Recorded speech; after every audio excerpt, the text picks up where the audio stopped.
In pre-Islamic Arabia, due to centuries-old family feuds perpetuating into constant wars, the inhabitants of Arabia had lost any regard for each other's life, property, honor, or liberty. In such a broken society came a man who selflessly put others first, shared his wealth, freed slaves, and showed how to live with honor and integrity. Prophet Muhammad, may peace and blessings be upon him and his holy household, was 40 years old by now, and still awaiting the divine orders as a silent prophet in Mecca. It was the chilly desert night, and Prophet Muhammad was at the cavern of Hira, at his usual retreat, where he could get an unadulterated view of Kaaba without the contamination of idols surrounding it.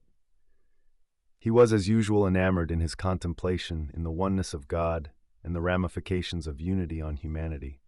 As he was sitting there, his surroundings gradually filled with celestial light, soothing in its essence and holy in its substance. As he stood up and composed himself, a dignified human figure appeared in front of him, offered salutations to him in the most respected manners, and introduced himself as the angelic messenger of God, named Gabriel. Prophet Muhammad, as if expecting such meeting, asked the reason for his appearance, on which he relayed in the most assuring of voice the first communication of God to the Holy Prophet, the communication which became the first revealed verses of the Holy Quran. The very next morning, the Holy Prophet descended from the mountain of Al-Nur, hurriedly walking towards his home. On his way home, from every rock and tree he passed by, he heard voices paying their salams to him.